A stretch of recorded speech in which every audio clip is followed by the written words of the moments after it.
Dios le bendiga grandemente. Estamos aquí de nuevo en una nueva entrega dedicado principalmente a neófitos para presentar todo lo que necesitamos saber para crecer en nuestra fe.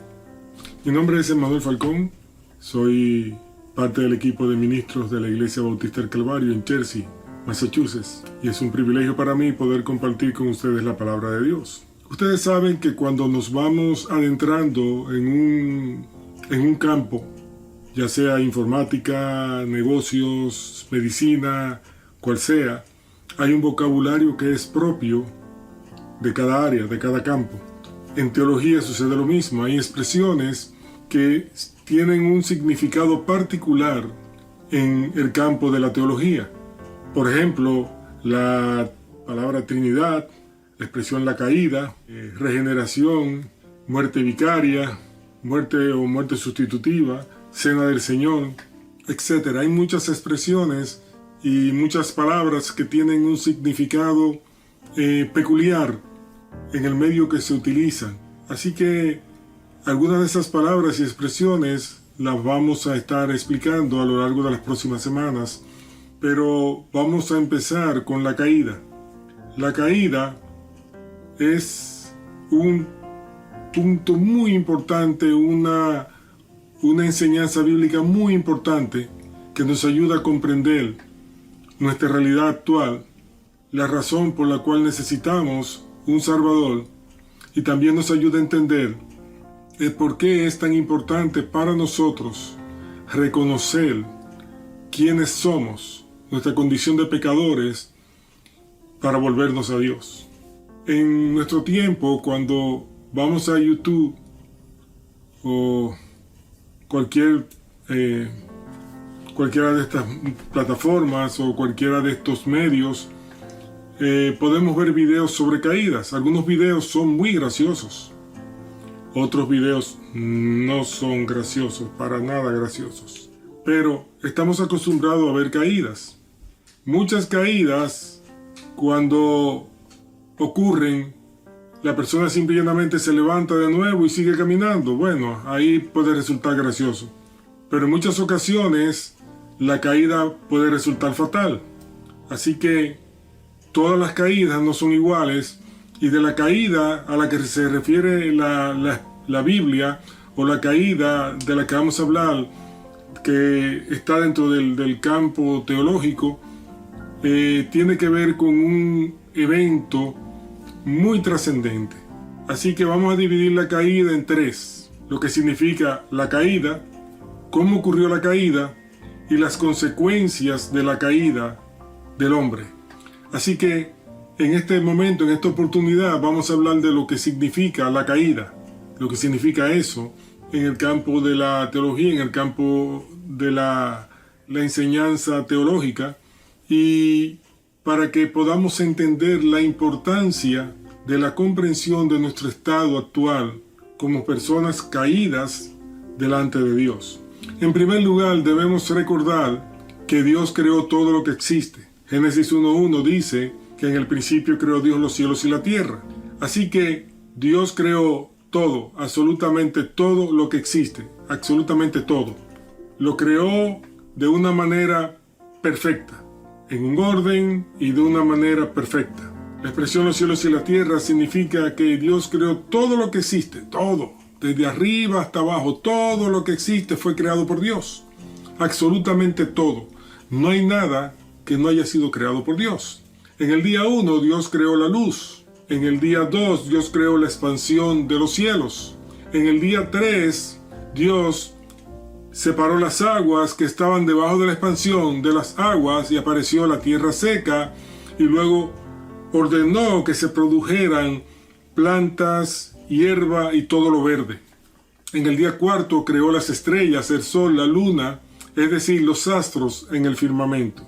En el día 5 creó los monstruos marinos. Todos los animales acuáticos fueron creados en el día 5, y también las aves. Y en el día 6 Dios creó los animales terrestres y creó al hombre. Dios, de forma soberana, decidió crear todo lo que existe. La creación es un acto de la propia voluntad de Dios y para su gloria. Por eso es que leemos en el Salmo 19:1, en la versión Palabra de Dios para Todos, de la forma siguiente: los cielos cuentan la gloria de Dios y el firmamento declara que Dios lo ha creado. La creación es un testimonio del inmenso poder y gloria de Dios. Hay dos expresiones que nos llaman la atención. Dijo Dios y fue así. Es decir, que Dios utilizó su palabra para crear todo lo que existe.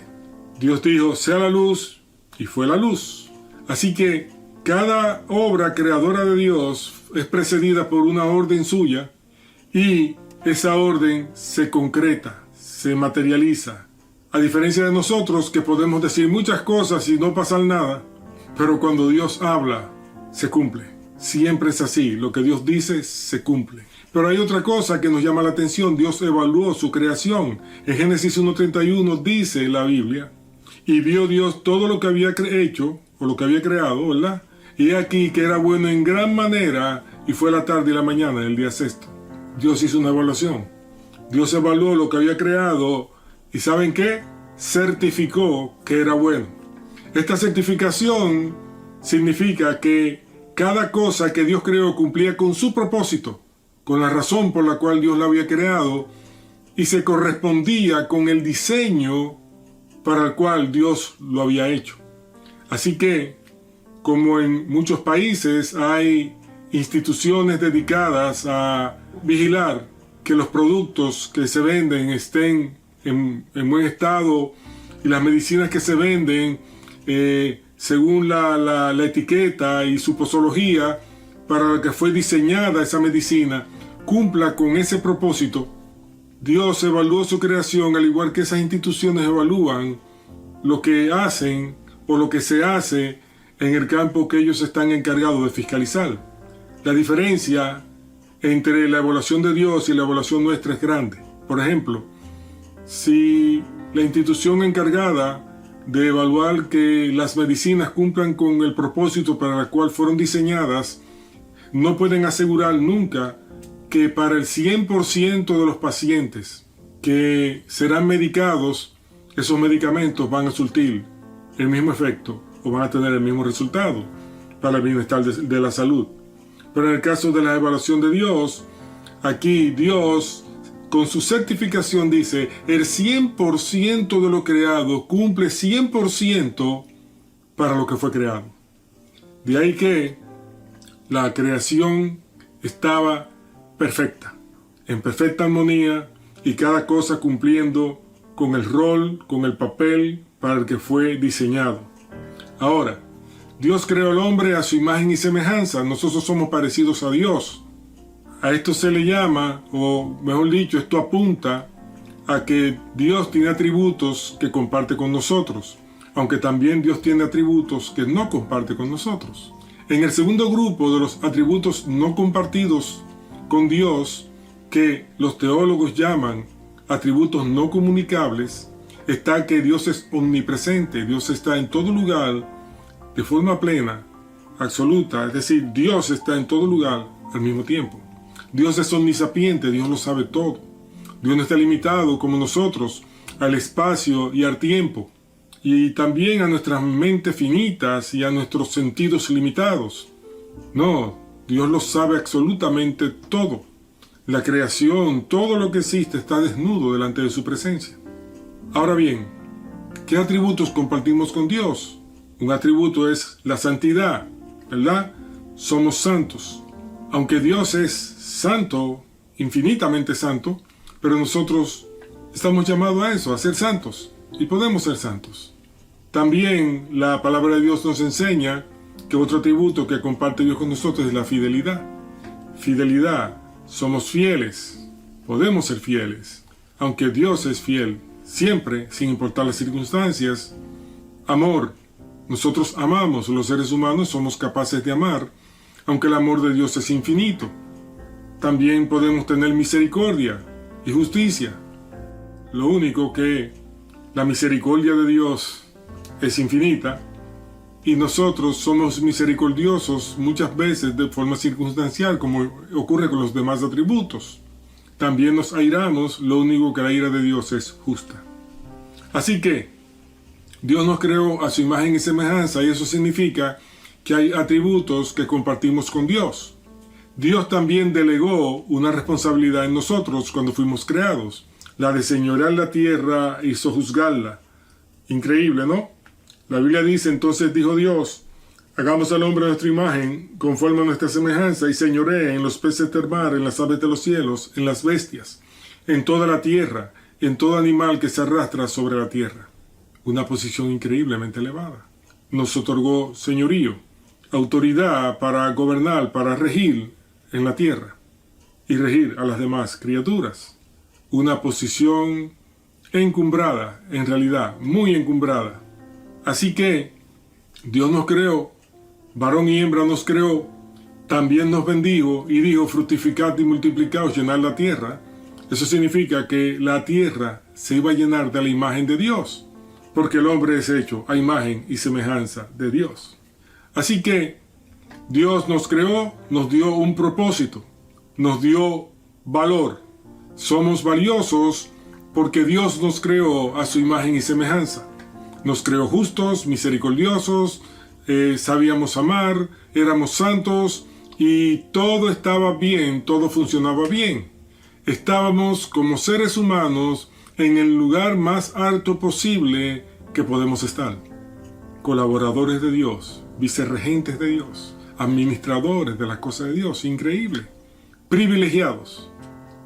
Ocurrió algo y a ese algo se le llama la caída. La caída se produjo por causa del pecado. Así que, cuando hablamos de la caída, nos referimos a que el hombre pasó de su mejor condición posible a la peor condición posible. Teníamos una perfecta relación con Dios y la relación con Dios se rompió. No teníamos la presencia del pecado en nuestros miembros y ahora tenemos la presencia del pecado en nosotros. Regíamos, administrábamos la creación de Dios y ahora la destruimos. Antes éramos amigos de Dios, íntimos con Dios y ahora somos sus enemigos. Antes estábamos unidos a Dios y ahora estamos separados. Antes éramos útiles porque cumplíamos con nuestro propósito y ahora somos inútiles. Así que cuando hablamos de la caída, hablamos de la muerte del ser humano en términos espirituales. Pasamos de una vida plena, de una vida abundante, de una vida en comunión perfecta con Dios, a muerte. Esto significa la caída. Desde lo mejor posible que podía ser el hombre, hasta lo peor posible que puede ser el hombre. De santidad al pecado. De andar con Dios a darle la espalda al Creador. Así que piensa, nacemos en la condición de seres caídos y necesitamos volver a nuestro Creador. Dios te bendiga, Dios te guarde.